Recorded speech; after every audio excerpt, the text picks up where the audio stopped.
It's episode 507 of the Locked On Texas Rangers podcast. On today's podcast, I'm going to be ranking the top 10 remaining free agent outfielders that the Rangers should prioritize, how much they should sign them for, who should be at the top of their list, all that and more coming up on this episode of Locked On Rangers. Let's get into it.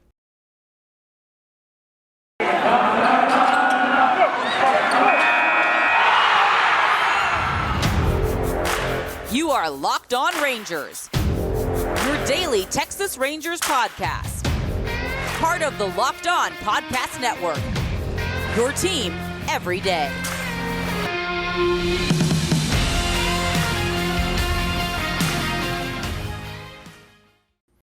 You are Locked On the Texas Rangers. I'm your host, Brice Paterik, here today to talk to you about outfielders, what the Rangers should do. The Rangers have made some great moves. They've had the best offseason that maybe they've ever had outside of signing Adrian Beltre. This has been the most fun and exciting offseason. But I want to thank you guys for making Locked On Rangers your first listen of the day. Be sure to go follow me if you haven't already on Twitter at Brice Paterik. Follow the show at Locked On Rangers and go subscribe on YouTube or in addition to wherever the heck you get your podcast. Today's episode, I'm going to be ranking the top 10 remaining free agents that the Rangers should be signing. Yes, I am including Seiya Suzuki. Yes, you don't even have to ask. He's already at the top of my list. But I think the Rangers have one more outfield bat to get. I think that's the remaining position player that they're going to be going for, as they've got the infield pretty much locked down with Nathaniel Lowe, with the two middle infielders, obviously with Cole Calhoun in probably one of the corners. If he's not going to be platooning, then he's going to be a full-time player, which I think at this point it's safe to assume that he will be. Right now I think Adolis will be in center field, but if they sign a center fielder, I think that's entirely possible, not necessarily likely. Then he will split to one of the corners, and Leody Taveras will probably start this season in AAA until he proves that he's ready. But yeah, I feel pretty good about what this team has got going in to the offseason already. There's quite a few options on the market. Not a whole lot of them make sense for the Rangers, but there's a lot of good outfielders remaining. Obviously not as good as the two top free agents, Corey Seager and Marcus Semien, who are Texas Rangers. I just like to remind you of that because it's a nice little fact to remember that the Rangers have some really stinking good players going into next year. That's going to be really, really exciting. So without further ado, let's just go ahead and get into this list. Obviously, like I said before, Seiya Suzuki is at the top of this list. In case you don't know who Seiya Suzuki is, that's okay. A lot of people don't. He is a Japanese outfielder who has played also third base and shortstop, but mostly right field, and I think that's about where he's going to be. If not in right field, then in left field. He's also played a little bit of center field. He's coming over from Japan after several seasons. He's been posted. The posting is, by the way, on the 30-day deadline that teams have to sign. It was initially going to be December 22nd, I believe, but now they'll have 21 days exactly, so 3 weeks once the lockout is done to negotiate with this guy. Otherwise, he goes back to Japan and will play there and probably be posted again next season after being a season older. But he's coming off his age 26 season with Hiroshima. He's been with Hiroshima for basically his entire career. He is a guy who walks a crap ton, strikes out not very much, and hits the absolute tarnation out of a baseball. He's going to be 27 years old. Again, plays some Gold Glove caliber defense, has won some Gold Gloves, has just absolutely crushed it for the last few years since he's been basically a ground-up. Has played overseas professionally since he turned 18, but this year was a fantastic year for him. With Hiroshima, he played 132 games this year. This is his slash line. Batting average of 317. On base, 433. Slugging, 639. That's an OPS over 1,000 at 1072. It is just fantastic. Had 38 home runs this year. Last year in 118 games he had 25 home runs, and in 2019 at age 24 he had 28 home runs. This guy has been crushing it for several years. An OPS over 950 in all of the last 3 seasons, all with Hiroshima, and in 2 of the past 3 seasons he's had more walks than strikeouts, and in the 1 year that he didn't, that was in 2021, he had 88 walks and 89 strikeouts, so literally one off. So this guy has been just outstanding at the second best level in baseball. So I would love for the Rangers to sign him to, I think it'd take about $10 to $14 million a year. So let's say 12, and they sign him to a 5-year, $60 million deal. I think it'll take a little bit for him to, get his feet wet in the league. He might end up coming out and doing better than some of the other rookies because he is an older rookie. He'll be 27, and sometimes they come in a little bit younger than him. But I like his bat. I like that he's right-handed. The Rangers have one big righty, one big lefty, If you count Cole Calhoun and Nathaniel Lowe as their other big bats, those are both lefties, so getting another righty in there would be beneficial to the Rangers. And he fits the timeline very well. You'd have 1 year for him to get his feet wet and, get set in the big leagues, figure out what it's all about, and figure out how to navigate life in the big leagues. And then by 2023, when the Rangers say they want to compete, he will be ready to be a productive above average bat in right field while playing above average defense and providing a whole lot of value for the Texas Rangers when they start to open up their competitive window yet again. And I think that timeline is perfect. I think paying him, it's obviously a risk. You don't know how he's going to do. For every Shohei Ohtani, there is a couple guys that don't work out. Not to say that all players coming over from Asia don't work out. It's about 50-50. You just got to kind of, weigh your metrics. But a lot of people who have seen him much more than I have and know much more about scouting and things like that feel very confident that this guy is going to be a reasonably good player in the big leagues for quite some time. So I think the Rangers are smart to take a risk. They've been involved with signing players over from Asia and paying Asian players as well. So I think that this guy is definitely worth the risk. It worked out very well with Yu Darvish, who I believe was the last Asian posted player that the Rangers got. Obviously, they signed Shin-Soo Choo to a big deal, who he lived up to. I will not have Shin-Soo Choo slander on this podcast. And obviously, I will not have Yu Darvish slander. So I think this guy is worth the risk. I think he's considering the Texas Rangers. I think they're serious. And if they can recruit Corey Seager and Marcus Semien, why can't they recruit Seiya Suzuki? I think he should be at the top of their list, and I would be really, really excited if the Rangers signed him. I would be just honestly over the freaking moon. So Rangers, go sign him. He should be at the top of your list. He's at the top of my list. He is everything the Rangers should want in an outfielder, and the timeline working out just like they planned, or like I would want, and like I think they would want, is just the total cherry on top of the sundae. The next guy is another guy who is a little bit older than him. Actually, pretty much all these guys are older than him. There's not a whole lot of young free agents out there.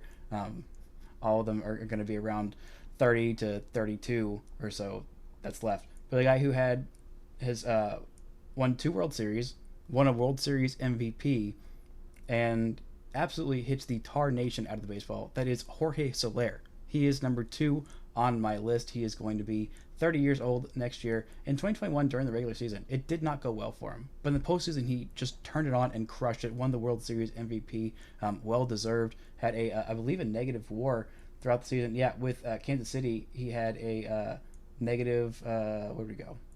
Negative 1.4 WAR in 94 games. Did much better in Atlanta. 55 games, he had a 1.1 WAR, but still not a super great season for him. But in the postseason, he crushed it. And in the World Series, he absolutely crushed it. 6 games where he hit 3 home runs, hit 300, on base of 391, slugged 800 for a 6-game postseason series.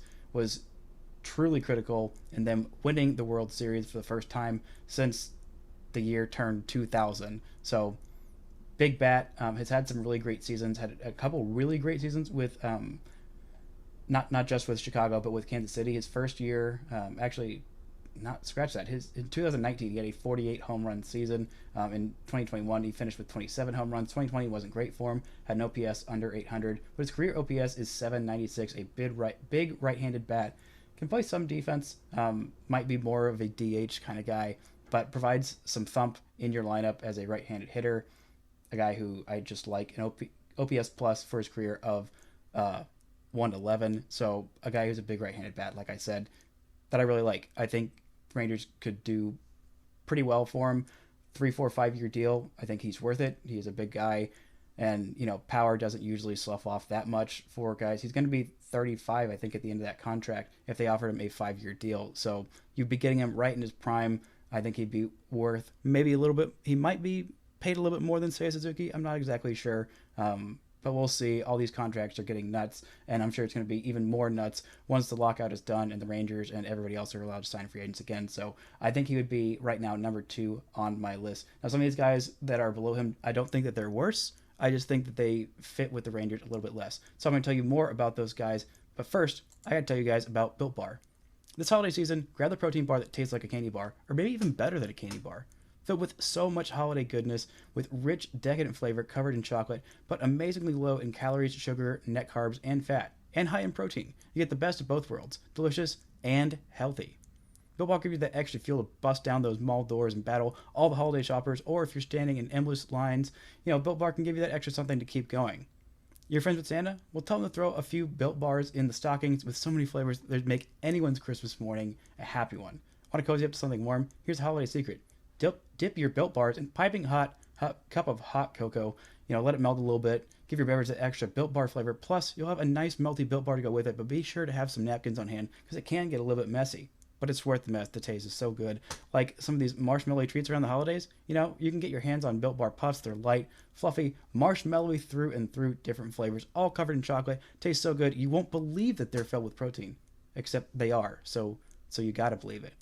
If you don't believe it, you can go check it out. Go to built.com, use promo code LOCKED15. You'll get 15% off your order. Use promo code LOCKED15 for 15% off at built.com.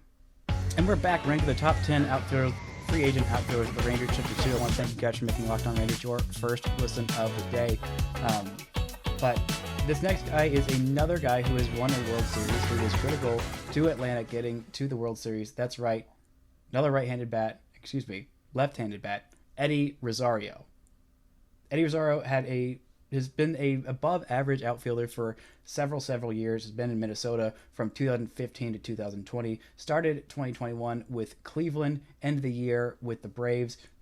He was one of 3 outfielders that the Braves chose to replace their hurt or guys that were not with the team. He spent 33 games in the regular season with Atlanta. Ended the season with a 903 OPS in those games. Also won an NLCS MVP for absolutely crushing it. Also won the World Series. Was a big part of that. Not quite as big as the last guy on this list, but still, he has been worth 2.6 WAR for his 162 game average, so about a 2.5 win player.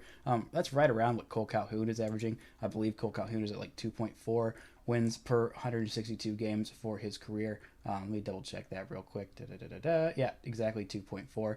Right on the money. But a guy who is a solid bat, fine defensively, not great, but just fine. But again, can come up in some big moments, and like we saw in the NLCS against the Dodgers, this guy just destroyed the Dodgers pitching. He had 3 home runs in 6 games, an OPS of 1647. He slugged 1,040, a 1040 slugging percentage, not OPS, slugging percentage, with an on-base of 607 in that series and a batting average of 560. This guy was an absolute hitting machine against the Dodgers, and he was so much fun to watch. Not quite as big in the World Series, but still provided enough value. Didn't hit a home run in the World Series, but provided enough value to help the Braves beat the Astros, for which he has my eternal gratitude for just helping beat the Astros. But again, a career average of like around 2.5 win player, a career OPS plus of 108. It's been fairly solid. Got some MVP votes back in 2019, 2020. Those years he had an OPS plus of 107 in 2019 and 116 in 2020. Should be fairly cheap, not too expensive. He's going to be 30 next year. He's projected by Baseball Reference to have an OPS of 756, which again is just like fine, solid, fine. 20 home runs. How many Rangers hit 20 home runs this year? Not very many. Basically just Joey Gallo and Adolis Garcia. That's literally it. So another guy who hits 20 home runs, another like fine bat towards the, 6-7 hole. Could make this team around 500. They need one more. Again, I don't think he is who you necessarily want, like in the middle of your order for when you're competing. But again, a solid, fill out your lineup. Not too bad at any one thing. Above average player, 2.5 win player. Those guys are valuable, and I think the Rangers could use them. Pretty much any team could use them. So get them on a pretty cheap deal, and I think that might be worth it. Now, we are at, I believe, number 4. Yes, number 4, Nick Castellanos. Now, I know some of you are screaming at me, why the heck do you have this guy all the way at 4? He's clearly the best guy on the market. I think he's going to still get a big deal. He was asking for a whole lot, I believe, 8 years, maybe 9 or 10. He was asking for a lot of years, a whole lot of years after one great year, above average career. He's exactly what Grant was talking about on yesterday's episode. If you haven't checked it out, go check out yesterday's episode where we talked about what it will take, what kinds of benchmarks this team needs to hit to be competitive with some of the big boys and actually go for a playoff spot. But he talked about having 4 or 5 bats with an OPS that are about 15% above league average. So that's an OPS plus of 115. That's exactly where his career OPS plus is. Last year, he had a fantastic year. His first All-Star season, 138 games. He hit 34 home runs, an on-base of 362, slugging percentage of 576, a 939 OPS for the year. Won a Silver Slugger, got top 12 in MVP voting, exactly 12. That's why I say top 12. But has been fairly solid, above average hitter for his career. Is probably going to be a DH in like 2 years, if not now. If you have 3 above average guys, I think if Willie Calhoun was still in the lineup and they signed this guy, I think Willie Calhoun would be more likely to play left field than this guy would be to play the field, because he's not been a good defensive player for basically his entire career. They started him as a third baseman. That didn't really work out. Moved in the outfield. He's been just below average there. But the bat has been what has been carrying him.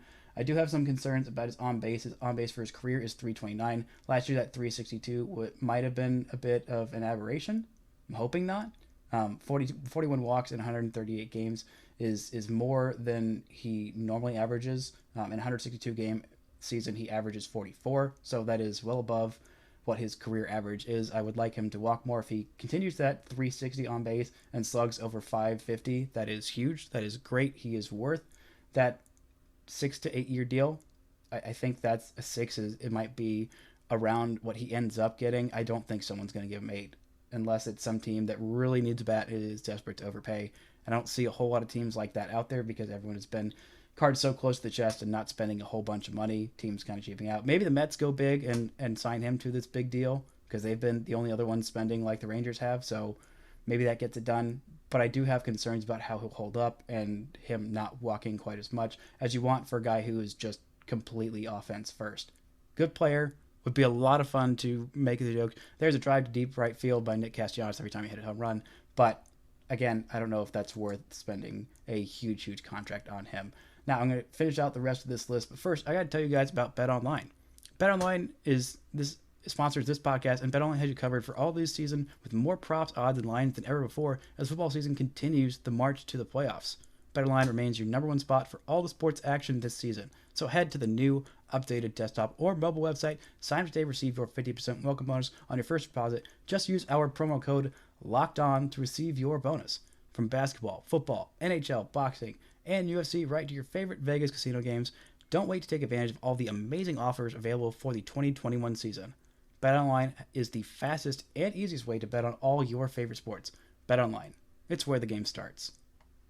And we are back ranking the top 10 remaining free agent outfielders the Rangers should pursue. We are on number 5. We have Michael Conforto, who is a restricted free agent, but the Rangers have already given up their second and third round picks, so I think it'd just be a 4th round pick. Again, don't love giving that up, but this guy might be worth it. He is a former first round pick who spent his entire career with the Mets. Why they didn't bring him back, I don't really know. Didn't have a great season last year, but it's been fairly solid for his career. OPS plus for his career of 124. In 2020, he had a great season, a 927 OPS in 54 games. He had 9 home runs in that span, an on base of 412 and slugged 515. You love to see that. His on base for his career is 356. Love to see that as well. Pretty solid defensively. Not great, nothing flashy, but pretty solid as well. Averages, where'd we go? 77 walks in a 162 game season. We love to see that. Career OPS of 824 and just hits dingers, plays decent defense, is an above average bat. Very valuable. I think the Rangers should get on that. A 3.4 WAR per 162 games for his career. That is a guy who can be in the middle of your lineup. Another one of those big bats that the Rangers need to build off of to flesh this lineup out fully.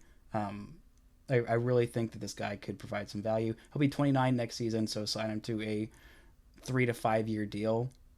I think somewhere in the $12-ish million range might get him. Something around similar to what I projected for Seiya Suzuki. He might get a little bit less than that. I'm not exactly sure, but a guy who has been really good and I think would really fit well on this team and provide a whole lot of value. Now, we are at number 6. We have Kyle Schwarber, who is not really an outfielder. He's a DH at this point. He's just almost entirely DH, but he has been very valuable in his career once he has stopped playing catcher and stopped playing outfield. He's a guy who can hit very, very well and has just crushed it this season. Had played 72 games with Washington this year, had a 1.8 WAR there. 41 games to finish out the season with Boston, and 1.3 WAR there. 9 career WAR in 7 seasons. 162 game average is 2.2 WAR. The guy has been an offensive force. 119 OPS plus.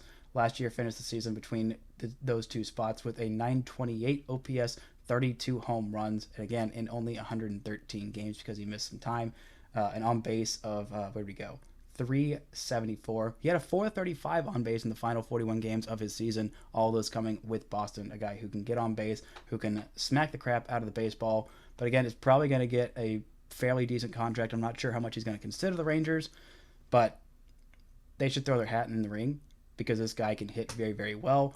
And I don't. His defensive value is not going to go down because he's probably not going to play defense. This guy is going to be your DH, and he's going to crush bombs and hopefully stay healthy and get on base at a very healthy clip. You love to see that, and I think this guy would be a great addition to the team. But again, I'm putting him down here because he can get a lot of money. Rangers have already spent a lot of money. Not saying that they can't get him, but I just don't know how much he'd consider them, and I think other teams might be a little more desperate to acquire the services of Kyle Schwarber than the Texas Rangers. Now, we're getting lower on the list. These guys are not guys that I'm super high on, but I think if you miss out on some of these top guys and you really need somebody there, I think these guys could be valuable for you in a pinch. Tommy Pham is a guy who I talked about before. This guy is number 7 on this list, so we are definitely getting down there on the list. 1.4 WAR last year, 15 home runs, a 229 batting average, 340 on base, slugging, 383 in OPS of 724. Not super great. OPS plus was 103, so he was still above average. But for his career, he has a 120 OPS plus, so he's been above average for his career, 810 actual OPS. So a guy who's a right-handed, let me double check, yes, right-handed bat, has been fairly solid in his career. Not great last year, was really not great in 2020, but with Tampa Bay, he had a couple of solid years, 1,071 OPS in just 39 games in 2018. A really solid at 2019 at age 31, 145 games and 818 OPS. He's been good in spurts. It's just kind of been about getting that consistency. That's why I'm not super duper high on him. He had a 931 OPS in 2017 as a 29-year-old with the St. Louis Cardinals, a 411 on base. He's a guy who walks quite a bit, 364 career on base, slugs 447. So fine bat, above average, kind of like right-handed Cole Calhoun, except both of them. It feels pretty similar. Honestly, it feels pretty similar. He has 162 game average WAR of 3.5, but I think he's below that. You can't really expect that at this point. I think he could be like about a 2.5 win player, like I think Cole Calhoun might be. But yeah, not the top of my list, but I think could be fairly solid for this Texas Rangers team if they miss out on some of these other guys. Maybe a 2-year deal at most, because again, he's a little bit on the older side. He's going to be 34 this year, so maybe a deal similar to Cole Calhoun, a 2-year deal with a team option for the second year, 5 years, or $5 million, not 5 years, $5 million average on that contract over those 2 years. I think that could get him. I think that might be worth it if you want to go spend big. If you end up getting Clayton Kershaw and maybe even signing one other pitcher, then I think this guy could be got and could be valuable for this team. Is a fairly solid right-handed veteran presence. This next guy, I kind of want to move him lower on this list, so I'm going to go ahead and do that, and we'll leave him for last. But Alex Dickerson is not that guy. Alex Dickerson is a guy who I think could provide some value. Had a really great 2020 with the Giants, a 947 OPS in 52 games. The year before, in just 56 games with the Giants, he had an 880 OPS. This past year, just about fine-ish, a little below league average, a 95 OPS plus this year in 111 games with San Francisco, an on base of 304, slugged 420. But the season before, 2020, the season that was his real big year, he had a 371 on base, a 576 slugging percentage. That's an OPS of 947 for those of you doing the math at home. He did 10 home runs in those 52 games, and he hit 13 home runs this year in 111 games. I think there's something there. I think that he could be solid again. definitely not the top of my list. Definitely a guy we're like, all right, we missed out on some guys. We just need somebody who's fine. And Alex Dickerson, I think, could be just fine for the Rangers. He would be 31 or 32 next season. So again, not more than a 1-2 year deal, maybe just a 1 year deal on this guy. Definitely not somebody that you want to be on top of your free agent priority list, but if guys are gone and the market's scarce, I think he could be fairly valuable. He's a left-handed hitter, throws left-handed, listed at 6'2", 226 pounds. It'd just be fine. Could be a fine option. And once you get to these final, 10 guys, I gave you 5-6 guys that are really solid options. Maybe 7 through 10 aren't all winners, but there's some solid options in those top 5. Hopefully you don't miss out on those top 5. But another guy, the next to last guy, who is the last happy guy that I would like to see back, not necessarily because he'd be super great, but because I just like the guy. He's a good dude. He has a history around the Texas Rangers. That's right, Delino DeShields. Bring him home.